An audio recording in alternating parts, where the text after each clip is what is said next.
Welcome back to our Unity tutorial mini-series. And we are going to do some bug fixes today because last time we ended off on a note where we had a working raycasting controller, but technically speaking, there were still some issues due to some code fixes that still need to be done. I actually realized that I was running on 2019.2 and not 2020.2. So if you haven't done this yet, you can actually, when you start, you see this, it shows which one you're creating it with. So you can say something like create a new project with 2020.2 instead. I should have done that. I messed that up. So what I had to do was go to the Unity mini-series tutorial and then click the right version. It refactored everything. Then when I loaded in, some changes occurred. And they actually broke the game. So sometimes versions can do this, so sometimes you have to fix things. So now that we're in, you can see that when I play the game,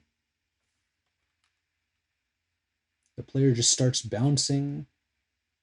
He doesn't really stay in a place. I mean, he can move left to right. He can jump, but he has like this sort of bouncing quality. And if you go near the edges and you start hitting them, you start ending up with like little airs like this. He's all jittery. That's not exactly what we're trying to go for. We want him to stay stable. So the first thing that you can do is you can go to your player, and at the bottom, you can add a component, a rigid body 2D. Now hold on a minute, you might say. Didn't we say we're not using rigid body 2Ds? Aren't we using a raycast controller?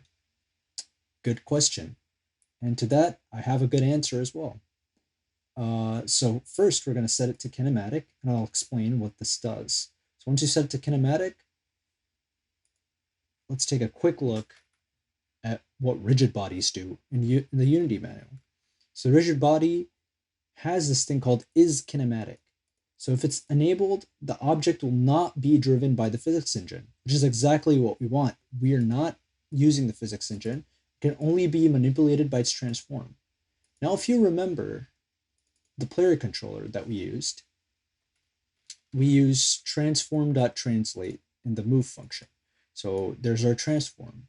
So if we go back and look at our player, if we go back to the manual and we look at isKinematic, you can see it can only be manipulated by its transform, which is exactly what we're doing. And this is useful for moving platforms or if you want to animate a rigid body that has a hinge joint attached. So, it says platforms, but we can do more than that. We can build a whole raycast controller using its transform. And what is neat about this is it detects collisions better. So when you do collide, you have less of a jittery effect. When you go towards the edge, you will hit the edge properly.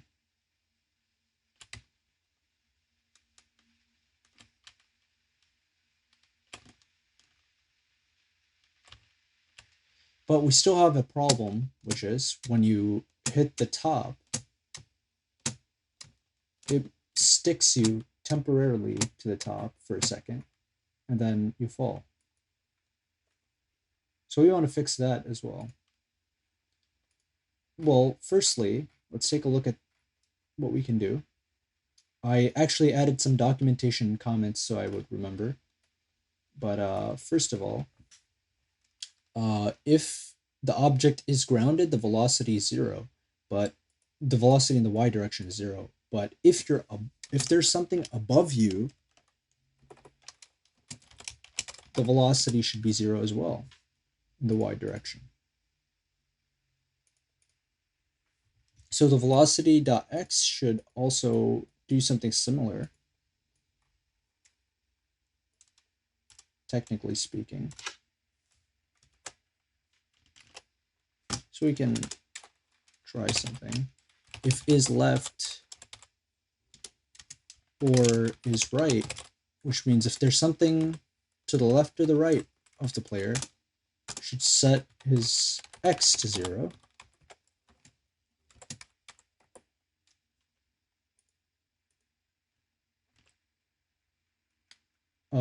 Yeah. And then any changes to the input should then reset the velocity however you need to.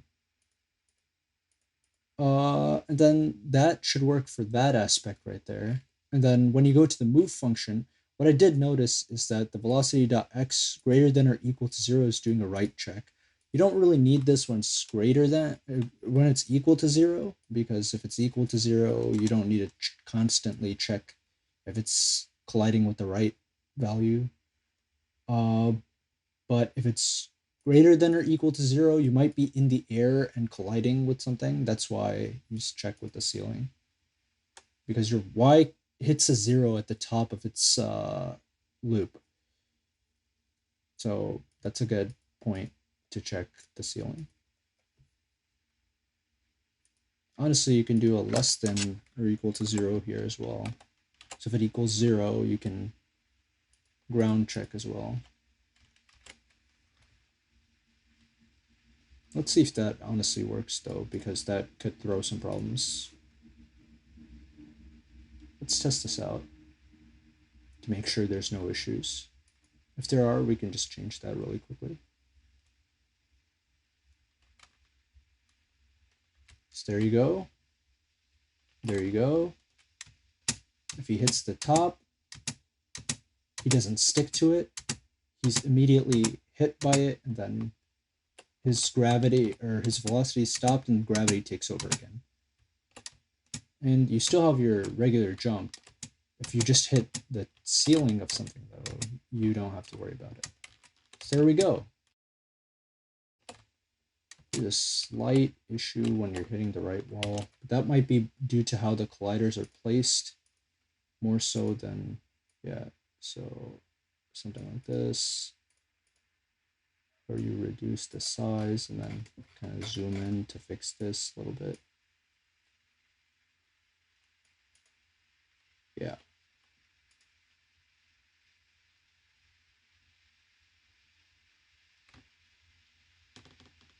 That should work a lot better.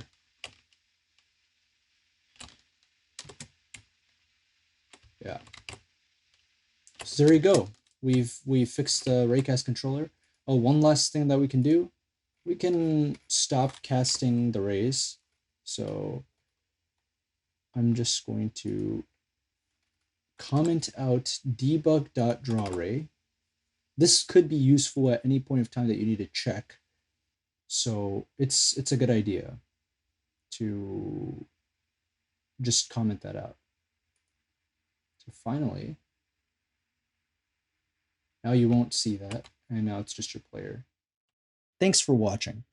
If you liked this video, please make sure to give us a thumbs up and subscribe. Give us any suggestions down in the comments below, and we'll try and cover them in the future videos. See you in the next one.